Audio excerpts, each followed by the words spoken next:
कृषी विभागावर अल्पवयीन चर्चेच्या निमित्ताने आपण मला बोलण्याची संधी दिली त्याबद्दल धन्यवाद। मी सर्वप्रथम तर माननीय कृषी मंत्री धनंजय मुंडे साहेबांचं आभार व्यक्त करतो, अभिनंदन करतो की राज्यातील तमाम शेतकरी बांधवांना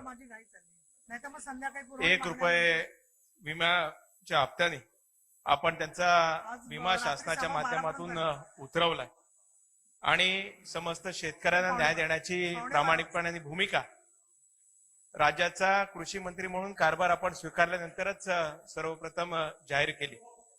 खरं तर याच्या बाबतीत आभार मानत असताना, अभिनंदन करत असताना कोकणातील मुख्य पिकं जी आहेत, आंबा असेल, काजू असेल, चिकू असेल आणि फळबागा असतील, आमचा कोकणातील रानमेवा असेल, अवकाळी पावसामुळे जो मोठ्या प्रमाणावर मंत्री महोदय ज्याचं नुकसान झालेलं आहे, आज दुर्दैवीरित्या खेदाने मला सांगावं लागतंय की गेल्या वर्षाचा जो पीक विमा आंबा काजूचा होता तो अजूनही शेतकऱ्यांपर्यंत पोहोचलेला नाही।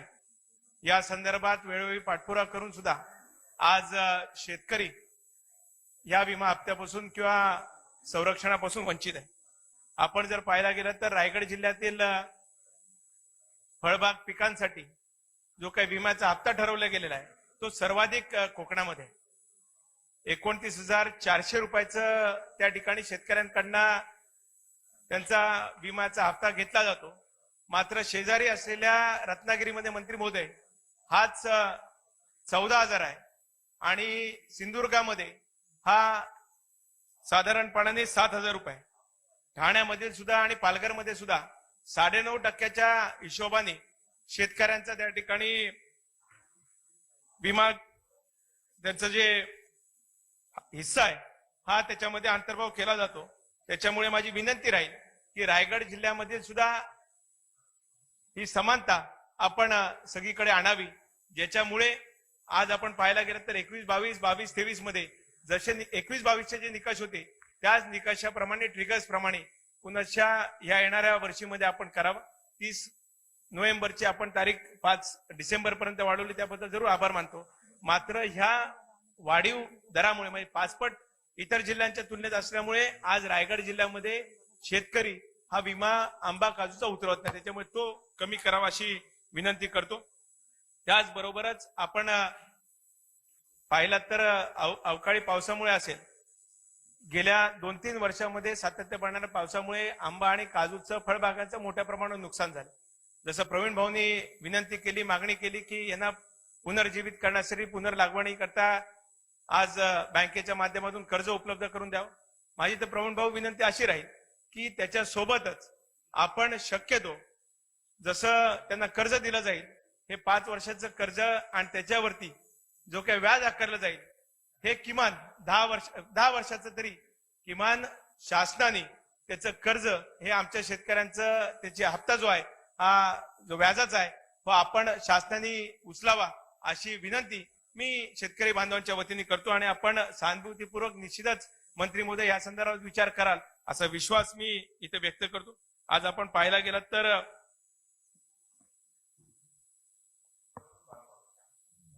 आज फांदीमार रोग आलेला आहे, त्याच्यामुळे काजू, आंबा याच्यावर मोठ्या प्रमाणावर प्रादुर्भाव झालाय। त्याच्यामुळेच आपण या संदर्भात सुद्धा थोडंसं अधिकचं लक्ष देणं गरजेचं राहील। कालच एक प्रश्न उपस्थित केला होता, पेण तालुक्यातील धान जे काही नुकसान झालेलं आहे, गेल्या वर्षी या जुलैमध्ये जो काही पाऊस झाला, खारफुटीमुळे मोठ्या प्रमाणावर शेतीचं नुकसान झालं। आज त्याला सुद्धा म्हणजे कडचे आपल्याकडे प्रस्ताव आलेला आहे, मात्र त्याला मान्यता मिळालेली नाही। 6 महिने झाले आज आमचे पेण तालुक्यातील, रायगड जिल्ह्यातील शेतकरी अजूनही त्या नुकसान भरपाईपासून वंचित आहे। माझी मंत्री महोदय आपल्याला विनंती राहील की हा नुकसान भरपाईचा सुद्धा कालावधी जो आहे हा आपण थोडासा कमी करावा। पंचनामे त्वरित त्या ठिकाणी होतात। आपल्याकडे कडचा अहवाल आल्यानंतर याच्या संदर्भातली जर मोबदला लवकर मिळाला तर शेतकऱ्यांना सुद्धा त्याचा निश्चितच फायदा होईल। आणि त्याचबरोबर जसं आपण आंबा, काजू आणि इतर फळबागांसाठी मी मागणी केली, तसंच ज्या भागांमध्ये खारफुटीमुळे शेतीचं नुकसान होतंय, धानाचं नुकसान होतंय, आता पुढच्या वर्षी मंत्री महोदय खार पाणी तिथे गेल्यामुळे ही शेती लावण्याजोगी राहणार नाही। त्याच्यामुळे पुढचे 2-3 वर्ष का होईना या शेतकऱ्यांना सुद्धा आपण कशा पद्धतीने मदत करता येईल, त्यांना कशा पद्धतीने मोबदला देता येईल याच्या संदर्भात सुद्धा विशेष करून पेण तालुक्यातील खारेपट्टा विभागामधील यांना आपण विचार करावा अशी विनंती मी या ठिकाणी करतो. त्याचबरोबर आज कोकणामधील शेतकरी अल्पभूधारक आहे, त्याच्यामुळे शासनाची जी काही विहिरीच्या संदर्भातली योजना आहे, आज 3.5-4 लाख रुपयाची मंत्री महोदय हा आमच्या कोकणातील शेतकऱ्याला विहीर बांधणं परवडत नाही, अल्पभूधारक आहे. त्याच्यामुळे माझी आपल्या माध्यमातून शासनाला विनंती राहील की आपण इथे बोरवेलची जर स्कीम आपण राबवली, आज त्याच्यामध्ये जवळपास 80 ते 90% आम्हाला त्याची एकंदरीत सक्सेस रेट आहे. त्याच्यामुळे आपण जर पाहायला गेलं तर विहिरींपेक्षा आपण जर आम्हाला बोरवेलसाठी सबसिडी दिली आणि त्याच्यात 50% सबसिडी दिली तर निश्चितच त्याचा फायदा अधिक होईल. आणि विशेष करून रब्बी पीक जे कमी आहे, खरीप पिकाच्या हंगामात जवळपास 13%च त्याचं खरीप आणि रब्बीचं तुलना केली तर 13%च त्या ठिकाणी आहे. त्याच्यामुळे बोरवेल जर केल्या तर निश्चितच रब्बी पिकामध्ये सुद्धा वाढ निश्चितच होईल असा विश्वास या ठिकाणी मी व्यक्त करतो.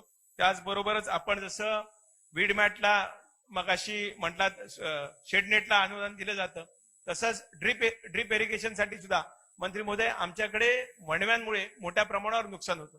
त्याच्यामुळे एकदा शेतकऱ्यांनी त्या संदर्भातली सबसिडी घेतली तर कालांतराने त्याला ती मिळत नाही. त्याच्यामुळे ज्याचं नुकसान हे वणव्यामुळे किंवा तत्सम गोष्टीमुळे झालेलं असेल, जरूर त्याच्या संदर्भात सुद्धा सहानुभूतीपूर्वक विचार आपण करावा. आणि दरवर्षी जर आपण ड्रीपसाठी जर पेपर ड्रीप जी नवीन निघाली आहे डिस्पोजेबल, या संदर्भात जर आपण विचार केला गेला तर निश्चितच अधिकाधिक फायदा आमच्या कोकणातील शेतकऱ्यांना त्या ठिकाणी होईल असा विश्वास मी व्यक्त करतो. आपण कृषी खात्याचा पदभार सांभाळल्यानंतर मोठ्या प्रमाणावर या गोष्टींकडे लक्ष दिलं. त्याच्यामुळे आम्हा शेतकऱ्यांची आपल्याकडनं मोठ्या प्रमाणावर अपेक्षा आहे.